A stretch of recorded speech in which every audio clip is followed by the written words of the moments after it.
Coronavirus en Belgique, après l'économie et les familles, il est temps d'aider les plus vulnérables. Céline Niounu est secrétaire générale de la Fédération des services sociaux et membre du JEU, ce groupe d'experts chargé de conseiller les politiques dans les décisions autour de la crise du Covid-19, était l'invitée de Rachel Crivellaro sur La Première ce vendredi matin.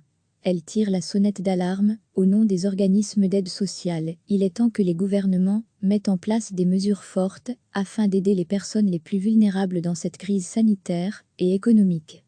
Les gouvernements ont bien travaillé sur les deux premiers volets, économie et famille, et là maintenant il est temps de travailler sur le troisième volet, celui des personnes dans la précarité. Degré, crise du Covid-19.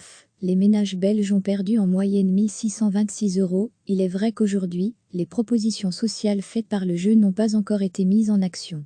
C'est vrai que l'économie a pris énormément de place, et c'était nécessaire, mais maintenant il est temps de passer à un agenda plus social.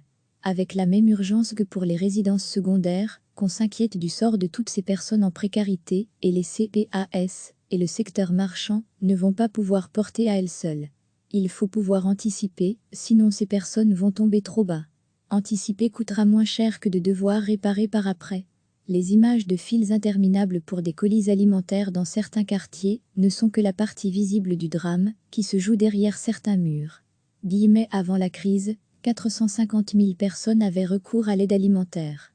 Aujourd'hui, on estime qu'il y en a 200 000 de plus. C'est cette partie de la population, déjà dans la vulnérabilité avant, et qui a eu toute une série de dépenses supplémentaires, notamment parce que les enfants sont restés à la maison. Et puis il y a tous ces nouveaux pauvres, les étudiants qui ont perdu leur job, aux artistes, aux intérimaires, aux flexi-jobs, etc. Les gens qui vivent de petits boulots, souvent au noir, ont été les premiers à se tourner vers l'aide alimentaire. Si le secteur social tire sonnette d'alarme maintenant, c'est parce qu'il va falloir anticiper un retour de manivelle. Les CPAS savent aussi que les gens mettent du temps passer leurs portes, donc on craint une augmentation encore plus forte dans quelques temps. Il faut trouver des solutions pour que les personnes dans la grande précarité puissent nouer les deux bouts. Pour les travailleurs, il y a eu le chômage temporaire et le droit passerelle. Il y a toute une série d'autres propositions qui sont sur la table, comme par exemple de transformer une partie de l'aide alimentaire en donnant des chèques alimentaires, au lieu d'aller chercher un colis. Ça permet de libérer les bénévoles des banques alimentaires pour réaliser d'autres tâches. Une autre mesure, c'est la prime Covid, qui est portée par le réseau wallonne de lutte contre la pauvreté, les fédérations des CPAS, car il faut qu'il y ait de l'argent qui aille directement dans les poches des gens.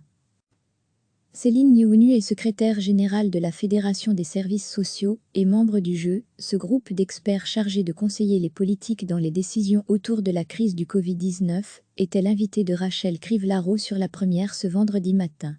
Elle tire la sonnette d'alarme, au nom des organismes d'aide sociale. Il est temps que les gouvernements mettent en place des mesures fortes afin d'aider les personnes les plus vulnérables dans cette crise sanitaire et économique. Les gouvernements ont bien travaillé sur les deux premiers volets, économie et famille, et là maintenant il est temps de travailler sur le troisième volet, celui des personnes dans la précarité. Degré, crise du Covid-19. Les ménages belges ont perdu en moyenne 1 626 €. Il est vrai qu'aujourd'hui, les propositions sociales faites par le JEU n'ont pas encore été mises en action. C'est vrai que l'économie a pris énormément de place, et c'était nécessaire, mais maintenant il est temps de passer à un agenda plus social. Avec la même urgence que pour les résidences secondaires, qu'on s'inquiète du sort de toutes ces personnes en précarité, et les CPAS et le secteur marchand ne vont pas pouvoir porter à elles seules. Il faut pouvoir anticiper, sinon ces personnes vont tomber trop bas. Anticiper coûtera moins cher que de devoir réparer par après. Les images de files interminables pour des colis alimentaires dans certains quartiers ne sont que la partie visible du drame qui se joue derrière certains murs. Avant la crise, 450 000 personnes avaient recours à l'aide alimentaire. Aujourd'hui, on estime qu'il y en a 200 000 de plus. C'est cette partie de la population, déjà dans la vulnérabilité avant, et qui a eu toute une série de dépenses supplémentaires, notamment parce que les enfants sont restés à la maison. Et puis il y a tous ces nouveaux pauvres, les étudiants qui ont perdu leur job, aux artistes, aux intérimaires, aux flexi-jobs, etc. Les gens qui vivent de petits boulots, souvent au noir, ont été les premiers à se tourner vers l'aide alimentaire. Si le secteur social tire sonnette d'alarme maintenant, c'est parce qu'il va falloir anticiper un retour de manivelle. Les CPAS savent aussi que les gens mettent du temps passer leurs portes, donc on craint une augmentation encore plus forte dans quelques temps. Il faut trouver des solutions pour que les personnes dans la grande précarité puissent nouer les deux bouts. Pour les travailleurs, il y a eu le chômage temporaire et le droit passerelle.